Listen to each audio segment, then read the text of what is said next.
Mercenaire. Voilà. Bon, ba mercenaire, bazali batoyo, bazui kombo ya Yesu. Voilà. Batatoli yango na bibebu na bango. Voilà. Mais kati na bango Yesu azali te.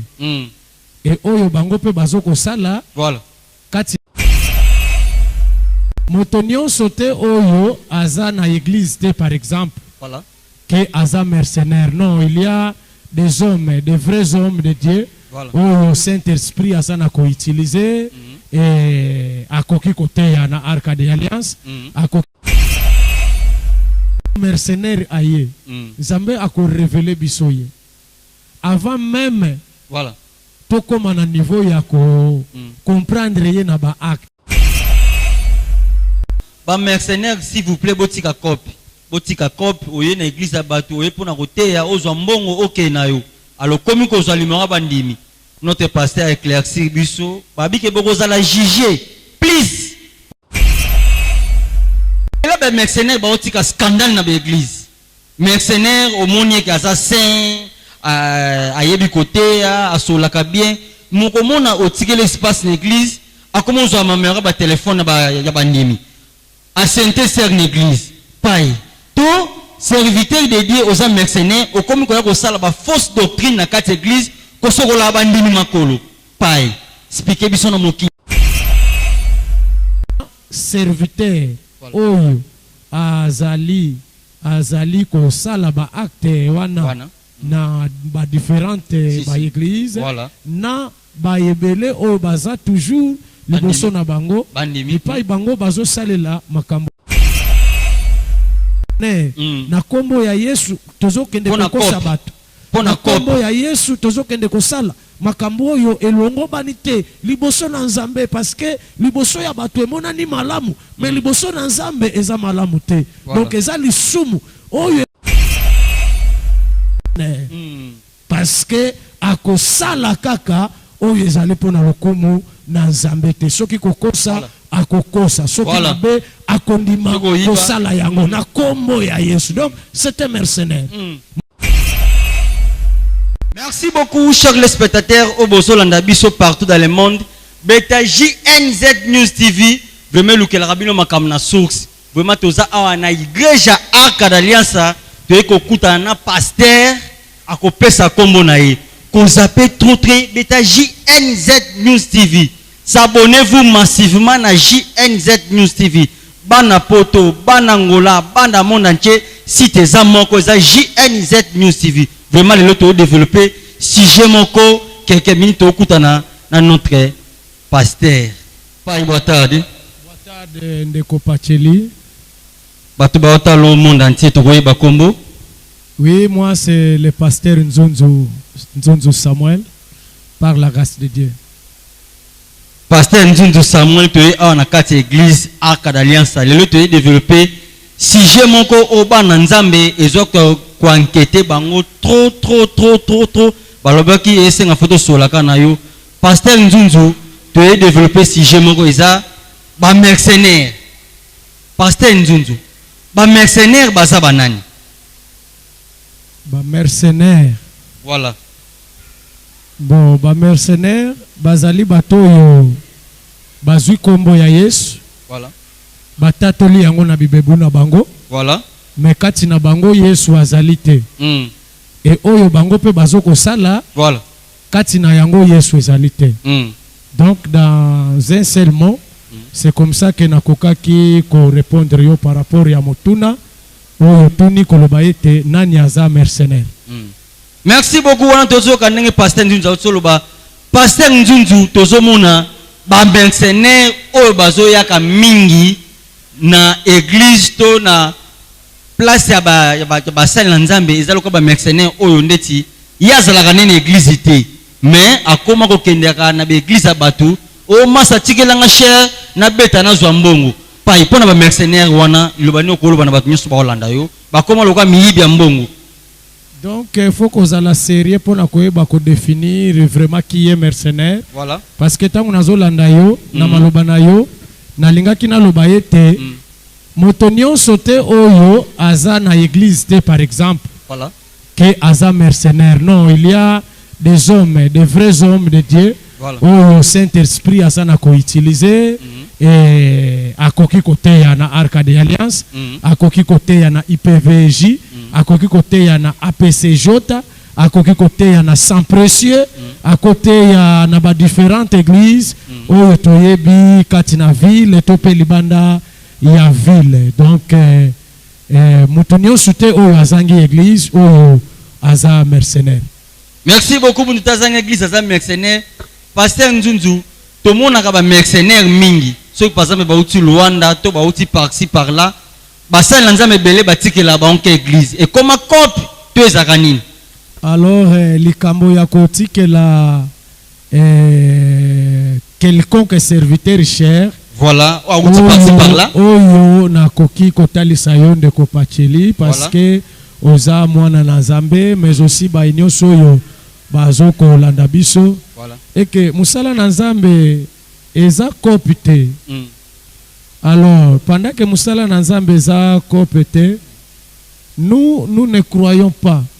Et nous ne pensons pas, par exemple, prédicateur Oyongaï Nazali, que nous faisons la première personne kokota en contact qui n'a pasteur X to Y, que katina ville. Voilà. Topé libanda ya ville pour na kosenga ye cher et comme le rôle la collaboration topé kosenga ye espace après sanga espace na beta nga espace pour na teya non tango Nzambe azoko tambusa serviteur vrai serviteur na ye okokende kokuta makambo ya boyete kati na ye okokende kokuta yango te donc parce que il faut avoir des caractéristiques.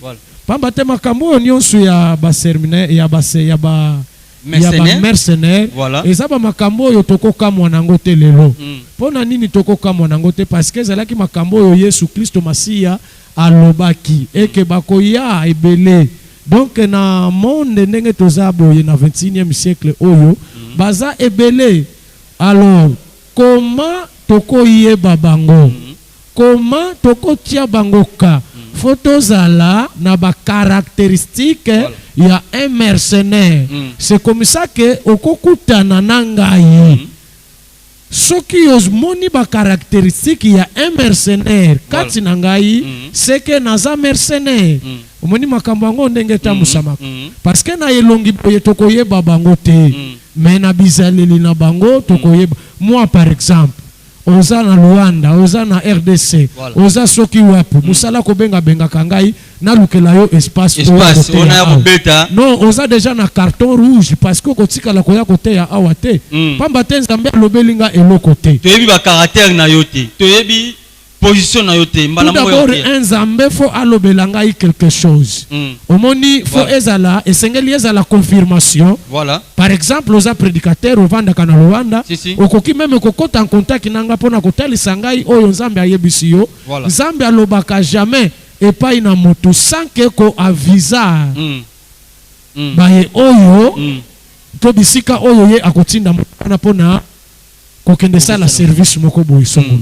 Sikoyo bandi wapi naza na information mon côté. Na signal mon côté oyo Nzambe atalisi ngai.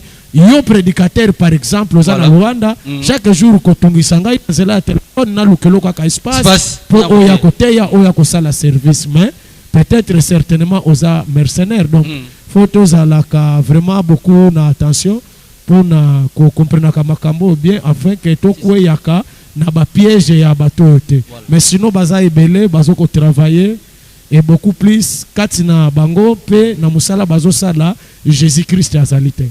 Merci beaucoup Jésus-Christ a été bino ba mercenaire bozoyoka musala ko benga ba pasteur ambanza Congo boya côté na l'église na bango pai et bela ba mercenaire ba otika scandale na l'église mercenaire au moni ka za saint ayebi côté a solaka bien moko mona otika l'espace na l'église a commencé à mamera ba téléphone ba ya bandimi a sainté ser l'église pai to serviteur de Dieu aux mercenaires au comme ko sala ba fausse doctrine na kati église ko sokola bandimi makolo pai expliquer biso na mokili zo ke wapi to ba mercenaire bi bano ko lo bana ba nos ba holanda biso ba mercenaire makamba zo sala c'est-à-dire problème ezanine problème ya nyonso tokoki na koloba eza pona ko pesa éclairage et pas ina baye oyo bazokozala davantage ou de plus en plus utilisé ou convaincu et pas ya batu ya bongo oyo tozobenga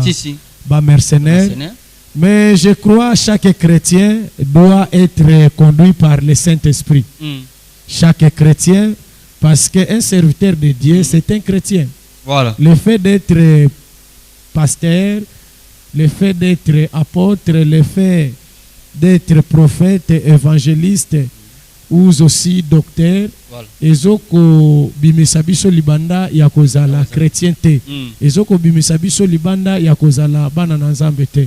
Alors étant des enfants de Dieu, donc ce qui est important eza vraiment photo ya Yesu, tozala na Yesu, peut-être to kamba mepa ya molimo mo santo. Parce que Babylone nyonso wana utina koloba ezali résultat ya baye oyo baza conduit par le Saint-Esprit. Donc na serviteur oyo azali ko sala ba acte wana na ba différentes ba église na ba yebele oyo baza toujours liboso na bango ipai bango bazo salela makambo wana. C'est que moi je peux dire donc baza na problème ya manque ya Saint-Esprit. Baza na problème ya manque ya Saint-Esprit. Et certainement ceux qui okokaki kozala na mutuna pourquoi baza na problème ya manque ya Saint-Esprit. Donc eza problème ya kozanga kondima Yesu oyo bango balimbaki Yesu te, parce que eza na mutu moko te oyo andimaki Yesu na solo bongo azanga ko tambusama epai ya molimo mosanto. Donc makambo ebele wana eza molimo mosanto te mutazo tambusa bango yango ko komona misala na bango eza misala ya mabe. Eza makambo oyo Nzambe apesi to ayebisi bango te bakende kosala mais na bomoto na bango yango nde ba preferaka kosala. Et bongo peuple oyo pe ba yambi Yesu te bazoko préférer kolanda batu ya bongo pe kondima basala bango nyonso esalemaka du jour au jour tozo komona yango na niveau ya ba réseaux sociaux na ba télévision ebele. Ce sont des scandales. Mais cela ne nous dit rien parce que nous savons que Dieu ne change pas. Il y a des hommes, il y a des sectes aujourd'hui oyo ba changer maloba na Nzambe, ba changer volonté na Nzambe mais Nzambe abongwani te. Donc voilà, nous devons maintenir la saine doctrine et continuons dans la véritable parole de Dieu pour être mokoloana et zalamalamu pona biso. Merci beaucoup mokoloana zalamalamu pona biso. Vraiment autosoka notre pasteur Nzunzu ba question zo ya pena ebele mais na si que to développons sur des pasteur Nzunzu. Est-ce que mercenaire l'église na soka yi soki Nzamba la kisio ta côté na ye soki Nzambe alakisi ngai, tout d'abord oyebi nazo ko comprendre na mituna na yo pe komeka ko approfondir muke. Déjà faut noter yango pendant que toza ya Nzambe tango mercenaire aye Nzambe ako révéler biso ye avant même to koma na niveau ya ko comprendre ye na ba acte. Vous voyez, Nzambe a révélé bisoye.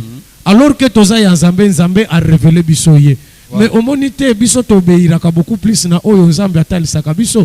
Donc quelqu'un qui est mercenaire tant Nzambe a révélé biso déjà ye akozala mutu oyo toko pesa ye espace te quand même. Parce que effet ya ko pesa ye et espace po asala nini?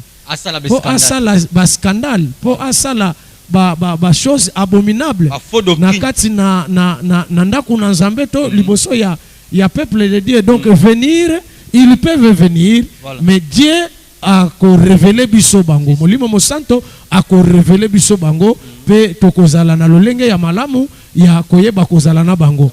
Pendant que nous travaillons pour la gloire de Jésus-Christ, nous prêchons la parole de Dieu. Soki bakoki kozala elongo na biso bakoyoka Yesu na zela na biso. Et bongo soki bandimi na bango omoni yango te Nzambe akosepela na bango parce que kolo siko akozwa soin na bango pe ako banda komema bango na lolenge na ye. Merci beaucoup Pasteur Nzunzu. Pour ni ba mercenaire ba koma koya soka katei fo bokabula mbongo yo na ye bakoma na mbiso mbongo mpona nini ekoma kope na bango bakenda koteka na bawige bambanza Congo balwanda mpona mbongo kaka to mpona bamema pena vérité ya Yesu Masia okoéclaircir biso na bayo nyonso balanda biso partout. Ah, ce sont des cas sérieux parce que ça c'est vrai. Eza makambo ezoko salema du jour au jour. Voilà. Mais servir Dieu. Si. Est-ce que il faut se lever et servir Dieu parce que on a échoué dans son travail, parce que on n'a pas réussi dans ce projet?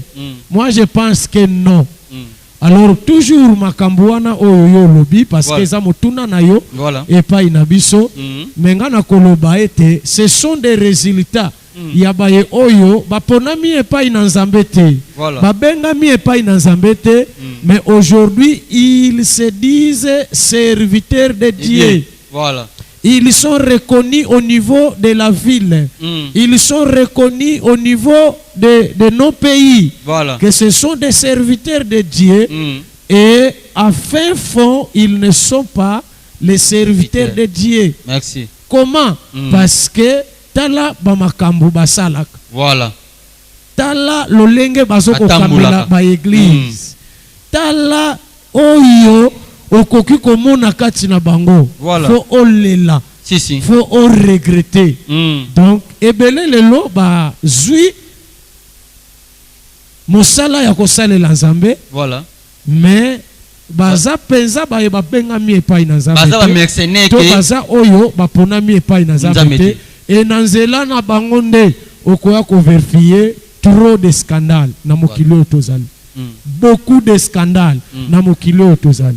Donc yango peuple de Dieu faut basala keba et kosala keba oyo ezaka ka possible soki to lingi penza Yesu na metema na biso mobimba et molimo mosanto car nous ne pouvons faire rien sans l'aide du Saint-Esprit. Donc c'est le Saint-Esprit qui doit nous aider pour to comprendre bango bato yo malamu afin que bakosa biso te. Soki Saint-Esprit azana ekati na biso te facilité ekozala toyoka petondima oyo ba mercenaire bazana kosala bazoko détruire et suka ya musala na bango ekozala enfer. Donc il faut vraiment attention. Merci beaucoup. On a tozoka éclaircissement ya pasteur Nzunzu éclaircir biso ndenge ba mercenaire batambulaka ndenge ba mercenaire bazalelaka. Donc yom toza mercenaire ça les tous les moyens luka église na yo obanda ya kokamba pas conseil nyoko pesa na ba mercenaire nyonso o baza na mboko mbanza Kongo baze belé ngana yebi bango tisi ko pe baza bakosaka bana na Nzambe ke bo pesa biso mabonza yo yebi bango na yebi bango pasteur Abakuki oko citele biso bakombo na bango pasteur Abakuki aza mercenaire pasteur Timonte aza na église ate na mbanza Kongo a mercenaire pasteur aza na Soyo Maombi kombo na ye aza mercenaire pasteur Juan soki nani aza mercenaire mais otuna bango bien l'église na bino bozo tikelango banani ote to tikelango bana biso mais suka ata batei suka fuba pesa bana Nzamba enveloppe bazongisa bango enveloppe moko ta pesa nga enveloppe na ko ozongisa te azoli meona nga benganga frère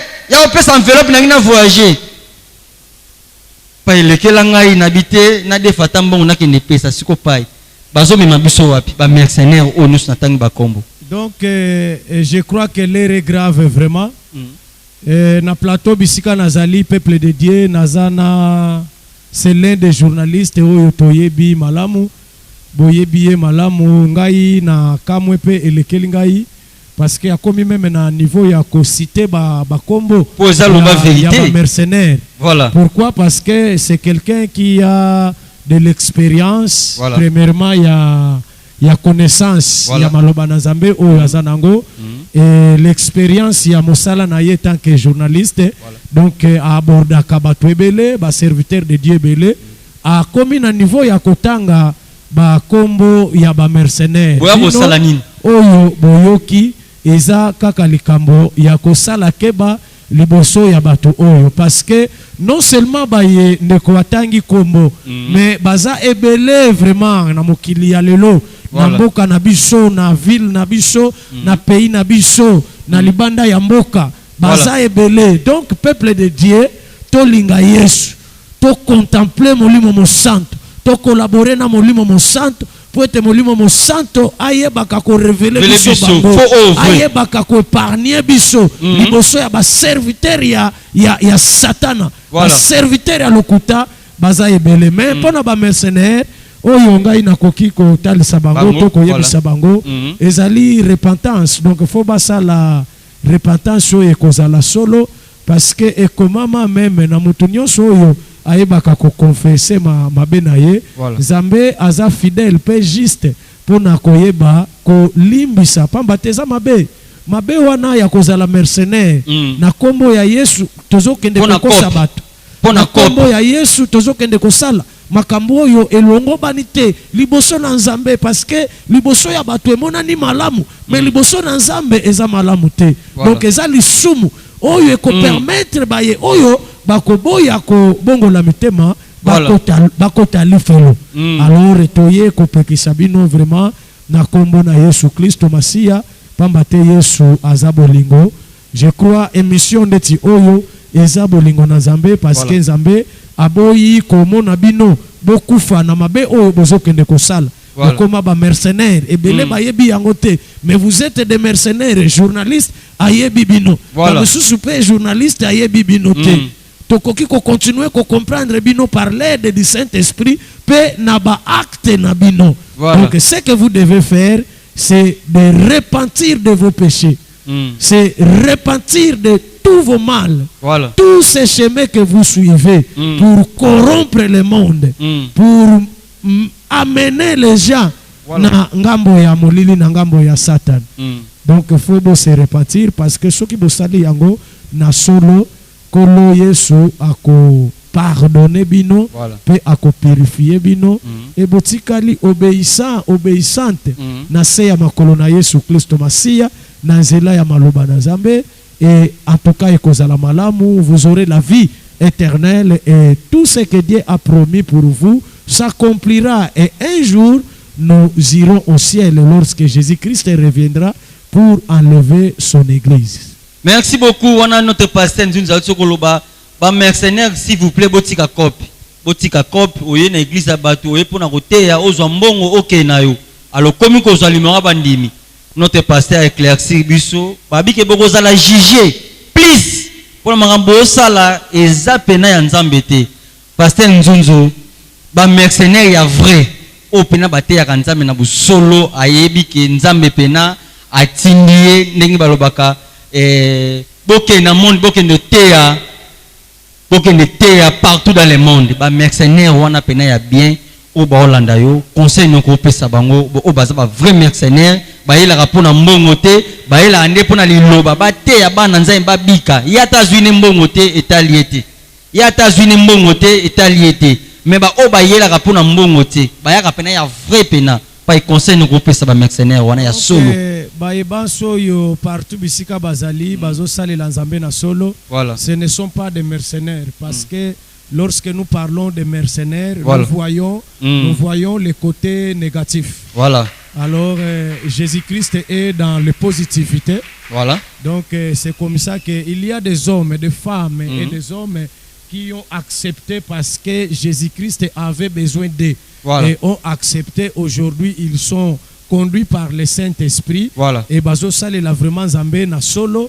Donc faut continuer, car il est écrit c'est ceux qui arriveront jusqu'à la fin, ou par notre persévérance nous serons sauvés. Donc vous devez persévérer afin que jusqu'à la fin nous recevrons ce que Dieu garde pour chaque chrétien, ce que Dieu garde pour chaque serviteur oyo a accepta ki ayamba ki Yesu na solo pe azui responsabilité ya kosala oyo ezali ya Nzambe na kombo na Yesu Kristo Masia. Donc c'est que nous vous demandons partout où vous êtes, c'est persévérer dans ce que nous faisons pour la gloire de Jésus-Christ de Nazareth, seul, unique, qui a été mandaté par Dieu pour sauver le monde. Merci beaucoup, Pasteur Nzunzu. Question, monsieur Assoukeza. Pasteur Nzunzu, bongo ba oyo, apart non, ba sali nzambe.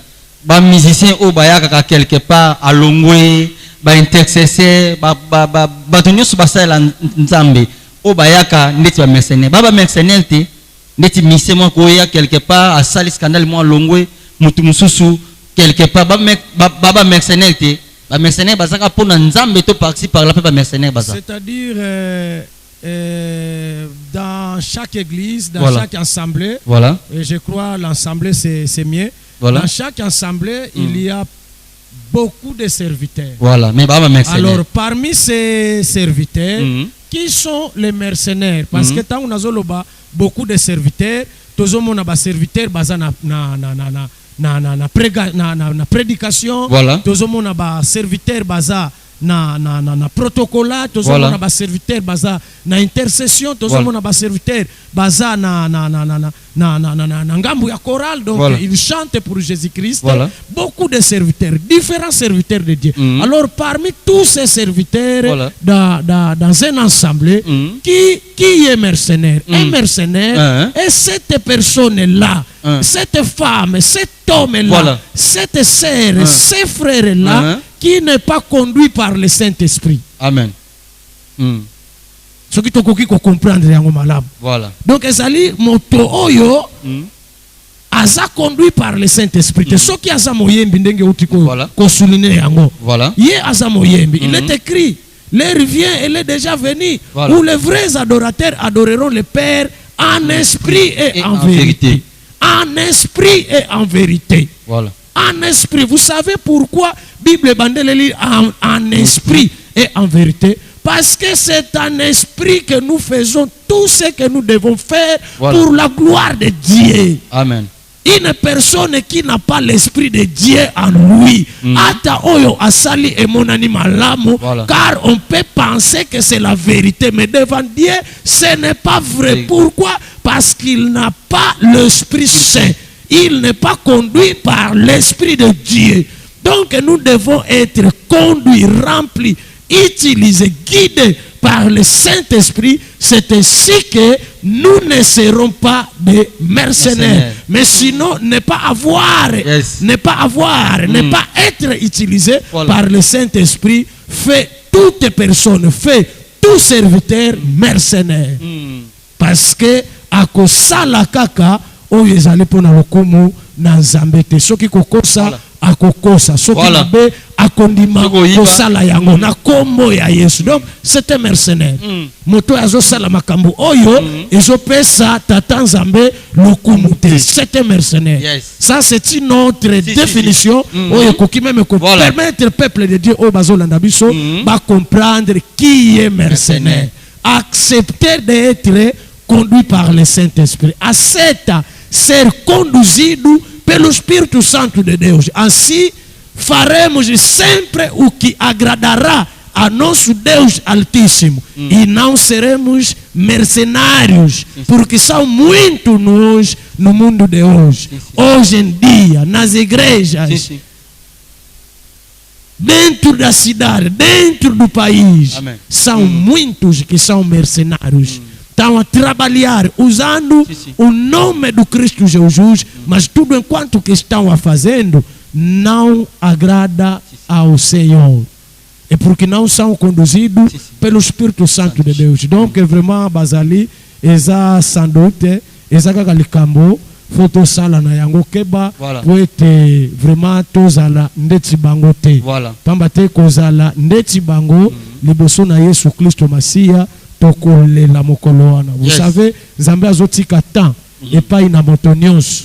Parce que Bible lobi elenge lia mela sepela sala nyonso oyo olingi. Etant bato bazo sala oyo bango balingi mais faut to se verifiaka oyo nazo sala est-ce que za volonté na Zambé oyo nazo teya est-ce que za volonté na Zambé ndenge nazo se comporter pendant que nanu nakufite est-ce que nazo plaire et pas ya Zambé. Est-ce que nazo yokamela molimo mosanto yangonde eko parnie biso pour être tous à la considérer comme ba mercenaire parce que beaucoup bakozala découvrir te kati na mokili oyo et pas ya baninga na bango, mais Dieu sait que ce sont des mercenaires. Merci beaucoup ndenge pasteur Nzunza otoloba. Merci beaucoup to pesi bino so mbote ba bolanda biso par-ci par-là, donc bolanda biso na poto, surtout na poto mon boss Joali capitaine na Paris na 20e arrondissement na pesi mbote na pesi ndeko na ngaza na Paris sous na 15e à côté Château Rouge na Marcade na pesi mbote place ozali na pesi bandeko na ngani so Turquie na pesi bino mbote place nos bolanda nga vraiment boza tellement belé pasteur Nzunzu vraiment to komo na suna suka iloba nyoko loba na ba nyonso ba bolanda biso na monde entier le banyo ko tikela bango ono so bolanda biso siko vraiment. Premièrement bana na Nzambe nyonso na église Arca de Alliance, église wapi na zoko kamba na ngolu ya Nzambe Nzambe a pambola bino mokili ya lelo e makambo ebele tokokamwa na ngoli susute parce que Yesu alobaki dans les derniers jours les mâles auront accru. Donc na mikolo ya suka mabe ekoleka mingi ekosalema mingi et effectivement ezali makambo yo tozo komona. Donc Nzambe apambola bino bolanda kabiso bana na Nzambe awa na Arca de Alliance tango nyonso to telemaka pona ko présenter bino Jésus-Christ côté ya bino maloba na Nzambe na bondeli Nzambe partout bisika bozali abatela bino pe mokano ya satana ezala mosika na bino pona bino nyonso bana na Nzambe bozolanda biso na nzela ya ba réseaux sociaux Nzambe aza le même Nzambe na biso awa na Arca de Alliance mokeli ya likolo PC yende atindaki mwana na ye Yesu Masia pona kokoya kobikisa mokili mobimba azali pe Nzambe na bino soki bondimelaka Yesu ezali shwa ya malamu oyo bino bosalaki bokoba na kondimela pe kosalela Yesu Nzambe ya lola abatela bino et vraiment ekozala malamu parce que ata toza isika moko te lelo mais mokolo moko tokozala isika moko na lola bipai wapi tokokumisa Nzambe na biso koleka ndenge tokumisaka ye awa na se tala ya muke oyo tokokaki ko souhaiter bino partout bisika bozali na kombo ya Yesu Kristo Masi. Merci beaucoup wana tozo ko notre pasteur Nzunzu ndi baloba ke libanga pesa la rabie batuni basute na kayo okopesa bango mbote partout ata awa place de salle émission partout passe bazali mbote na bango mbote pa banani opesa. Oui, nous avons toujours des hommes et des dieux que Dieu utilise et au travers et vraiment nous bénéficions beaucoup pour la gloire de Jésus-Christ. Ils sont nombreux na Kishasa, na papa nangai ya molimo le révérend Don Michel. Je suis toujours en contact avec lui, il me produit toujours des conseils et j'ai un grand homme de Dieu que je considère vraiment que je respecte toujours, que Dieu utilise au niveau du monde entier. L'homme de Dieu, le pasteur Marcelo Tona, c'est lui qui dirige l'église La Compassion au monde, mais à Kinshasa en particulier, dans l'unité des Émirats. Donc c'est lui que moi je considère comme mon coach. Au travers lui aussi, nous bénéficions beaucoup du jour au jour. Nous sommes bénis par Dieu au travers ce qu'il nous prêche, ce qu'il nous enseigne. Donc nous sommes heureux d'avoir ces grands hommes de Dieu. Au niveau de la ville, nous avons une équipe dénommée OPEM. Là-bas aussi, nous reconnaissons des talents, des dons que Dieu a mis à ses serviteurs. Et avec tous ces serviteurs, nous sommes toujours en contact au niveau des réunions que nous réalisons toujours. Mais à part des réunions, nous avons toujours des rencontres que nous se rencontrons souvent selon des opportunités. Et à chaque rencontre, du moins, nous ne manquons pas à recevoir quelque chose selon des grâces que Dieu accorde à chaque ou à chacun de ses serviteurs. Et à Luanda, il y a des papas qu'on ne peut citer le nom car ils sont nombreux.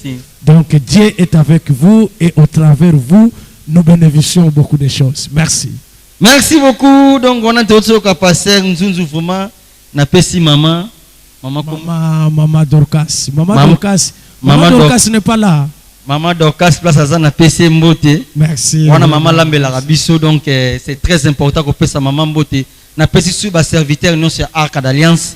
Bango nyon sont vraiment basé belé pas autant la sumo bakombo.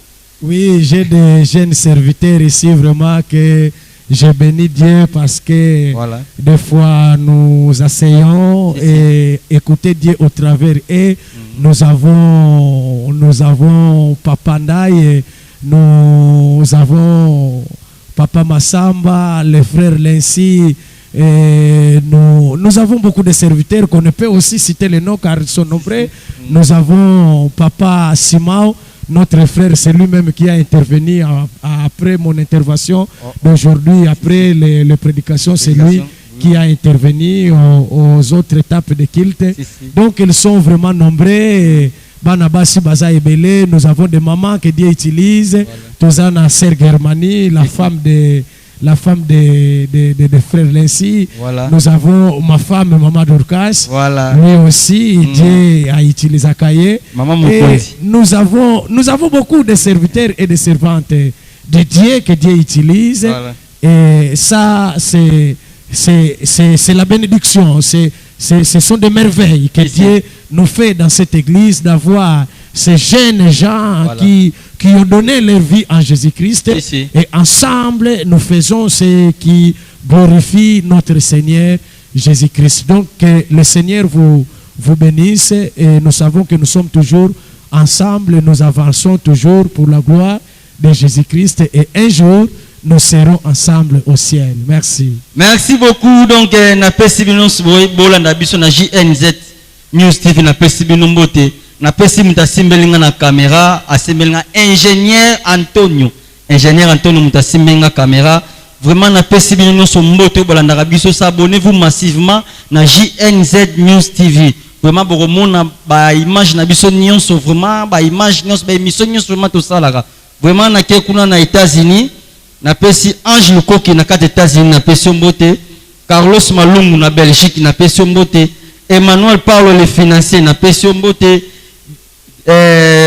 David Bislov na Paris na pesi mbote, Nilton na Lyon na pesi mbote, Oncle Eros na London City na pesi mbote, DJ Peps Mayas na Paris na pesi mbote, Alec Kanza na Bundes na pesi mbote, Job Homfort na Paris na pesi mbote, na pesi bino nyonso bolanda ngai na JNZ News TV. Vraiment tout le rabino makam na source. Vraiment bye bye bye bye na bino sobola nanga bye bye bye bye bye bye.